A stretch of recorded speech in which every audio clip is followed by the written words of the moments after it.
ကုမ္ပဏီဥက္ကဋ္ဌ CEO ဟာအပြင်းပြေစေဖို့အတွက်သူ့ရဲ့အစိမ့်မြစ်ရေကူးကန်ထဲမှာကြောင်းမက်ွယ်ကောင်းတဲ့မိချောင်းကြီးနှစ်ကောင်ကိုမွေးထားပါတယ်။နေ့တိုင်းသူဟာသူ့ရဲ့အပေါင်းအသင်းတွေကိုစိန်ခံအင်ကြီးစီဖိတ်ခေါ်ပြီးရေကူးကန်တွေကမိချောင်းတွေနဲ့ထူးဆန်းတဲ့ပြိုင်ပွဲတွေလုပ်ခိုင်းတာအပန်းဖြေလေးရှိတယ်။ဒါပေမဲ့တရက်မှာတော့သူ့ရဲ့ရီးစားအသစ်ဖြစ်သူကမိချောင်းတွေကိုအစာကျွေးနေရင်လက်ကောက်ကရေကူးကန်တွေကိုမတော်တဆပြုတ်ကျသွားခဲ့ပါတယ်။ရီးစားအသစ်ကိုအထင်ကြီးစေချင်တာနဲ့ CEO ဟာရေကူးကန်တွေခုန်ချပြီးလက်ကောက်ကိုဆယ်ပေးနိုင်တဲ့ဘယ်ဝန်ထမ်းမဆိုရွှန်ငွေ9000စုချမယ်လို့ချက်ချင်းကြေညာလိုက်တယ်။ဒါပေမဲ့ရွှန်9000လေးအတွက်နဲ့တော့ဘယ်ဝန်ထမ်းတော့မှမိမိအသက်ကိုအရေးမခံဝင်ကြပါဘူး။အတိအကျပဲအဲ့ဒီအချိန်မှာတခြားစပွဲထိုးမလေးတယောက်ကဒီကန်းလန်းချက်ကိုကြားသွားပြီးဘာမှမဆိုင်မတော့ပဲလက်ခံလိုက်ပါတယ်။သူမရဲ့အတန်ကိုကြားလိုက်ရခြင်းမှာပဲ CEO ဟာထိုမင်းကလေးကိုချက်ချင်းမှတ်မိသွားတယ်။ဘာလို့လဲဆိုတော့အဲ့ဒီအတန်ကသူ့ရဲ့ရီးစားအောင်ဖြစ်နေလို့ပါပဲ။တကယ်တော့လွန်ခဲ့တဲ့တစ်နှစ်က CEO ဟာ Truffle အမှန်တိုင်းပြောမလားရဲရဲဝံ့ဝံ့လို့မလားကစားပွဲမှာရှုံးမိခဲ့လို့ပြစ်ဒဏ်အနေနဲ့ဆင်းရဲတဲ့မိန်းကလေးတယောက်ရဲ့နှလုံးသားကိုဖန်ဆဖို့တာဝန်ပေးခြင်းခံခဲ့ရတာပါ။ဒါကြောင့်သူမရဲ့အသေးကိုရဖို့အတွက်သူဟာသူ့ရဲ့ကောင်းကမိမနာလေးကိုကယ်တင်တဲ့ပြဿနာတစ်ခုလုံးကိုတမင်သက်သက်စီစဉ်ပြီးထိုမိန်းကလေးသူ့ကိုချစ်လာအောင်လုပ်ခဲ့တာဖြစ်ပါတယ်။ဒါပေမဲ့သူ့ရဲ့ကစားပွဲကအဲ့ဒီတင်မပြီးသေးပါဘူး။မိန်းကလေးကသူ့ပေါ်လုံးဝအသက်ပုံအပ်ပြီးချစ်လာစေဖို့အတွက်လူမိုက်တွေကိုငှားပြီးသူ့ကိုယ်သူအပြင်းထန်ရိုက်ခံခဲ့တယ်လို့နောက်ပိုင်းမှာခြေထောက်နှစ်ဖက်စလုံးမတန်ဆွမ်းတော့တရားဟန်ဆောင်ခဲ့ပါတယ်။အဲ့ဒီနေ့ကစပြီးထိုမိန်းကလေးဟာသူ့ကိုလုံးဝယုံကြည်သွားခဲ့တယ်။သူမဟာသူ့ရဲ့ဝေယဝိစာအသေးအဖွဲကအစားအလုံးကိုဂရုတစိုက်ပြုစုပေးခဲ့ပြီးသူ့ဘဝရဲ့အရေးပါတဲ့အစိတ်ပိုင်းတစ်ခုဖြည်းဖြည်းချင်းဖြစ်လာခဲ့ပါတယ်။ဒါပေမဲ့ထိုမျိုးသားကတော့ဒါတွေကိုဘာမှဂရုမစိုက်ခဲ့ပါဘူးသူ့ရဲ့ကစားပွဲကိုဆက်လက်လုပ်ဆောင်ဖို့အတွက်ဆရာဝန်တယောက်နဲ့ပူးပေါင်းပြီးနောက်ထပ်အစီအစဉ်တစ်ခုထပ်ဆွဲခဲ့တဲ့ဆရာဝန်ကမိန်းကလေးကိုခွဲစိတ်ကုသဖို့အတွက်ရွှန်ငွေ3 သန်းလိုအပ်တယ်လို့လိန်ညာပြောဆိုခဲ့ပါတယ်။ဒါကိုကြားတော့မိန်းကလေးခမညာထိတ်လန့်သွားခဲ့ရတယ်။ဘာလို့လဲဆိုတော့ဒါဟာသူမအတွက်အရန်များပြတဲ့ပမာဏဖြစ်လို့ပါ။ဒါတော့မှပဲသူမရဲ့ရီးစားအတွက်ဆိုပြီးဝေရှာဖို့အချိန်နဲ့ငယ်ပေးဖို့ဆရာဝန်ကိုတောင်းပန်ခဲ့ပါတယ်။ဒါကိုကြားရတဲ့အခါဆရာဝန်ကထိုမျိုးသားကိုလှမ်းကြည့်ပြီးသူ့ရဲ့မျက်ရည်ပြချ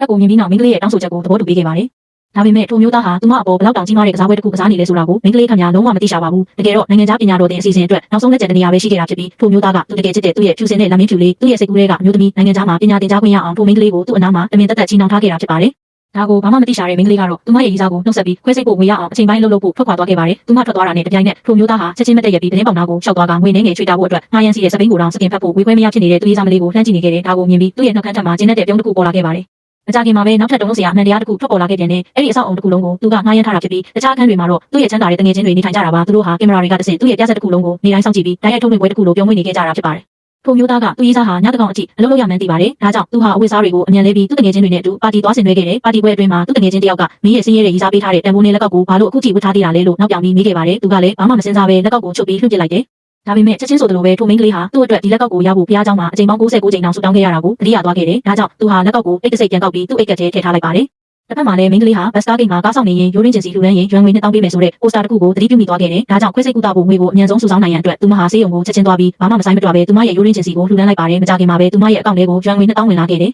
။အဲဒီနောက်မှာပဲစိန်ကန်အင်ဂျီတစ်ခုမှာတညတာအတွက်စပွဲတို့တယောက်လိုအပ်နေပြီးရွှန်800ပေးမယ်ဆိုတဲ့ message တစ်ခုကိုသူမလက်ခံရရှိခဲ့ပါတယ်။ဒါကြောင့်ဘာမှမစင်စားပဲအလုပ်ကိုလက်ခံလိုက်ပါတယ်။ဒါပေမဲ့သူမသွားရောက်အလုပ်လုပ်ရမယ်အဲ့ဒီစိန်ခံအင်ဂျီဟာတခြားသူမဟုတ်ပဲသူမရဲ့ကိုယ်ပိုင်ရေးစားဖြစ်သူရဲ့အင်ဂျီဖြစ်နေမှန်းကိုတော့သူမလုံးဝမသိရှာပါဘူး။